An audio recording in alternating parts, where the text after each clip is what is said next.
Today's students are living a life online. According to surveys, the average American student spends somewhere between 8 and 9 hours a day beyond school actually being online. Given this reality, students need to know how to sort fact from fiction, and that takes practice. A basketball player doesn't improve their jump shot by watching basketball on TV, and a pianist doesn't become more skilled by just listening to music.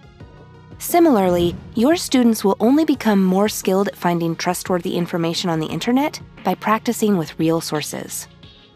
Research shows that students can be taught to be better consumers of online information. As you work with your students, there are several things to consider. First, it's important for your students to begin to understand what's worthy of their attention. For most topics, there are nearly limitless sources available online.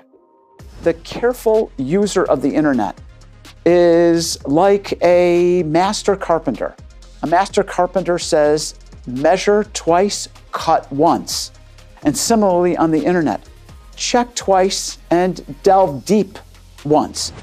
You can help your students develop this habit by giving them structured activities.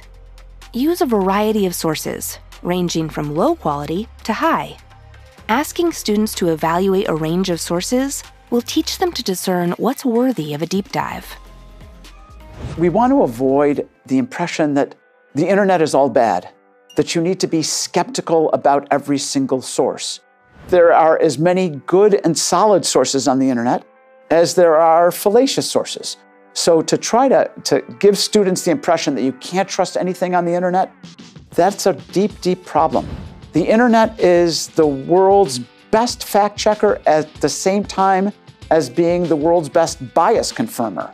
And it's our job as educators to help students see all of the power of the internet without falling into any of the rabbit holes. Finally, your students need opportunities to engage with content from across the political spectrum. Digital literacy isn't a partisan issue, so it's critically important that students don't get the impression that only one political party is responsible for problematic content. We've seen the terrible effects when people believe in misinformation and disinformation, how it gnaws away and fundamentally destroys the basis of American democracy. With practice, your students will be empowered to spot problematic content and to find quality information to make informed decisions. In the process, they'll strengthen the civic health of their communities.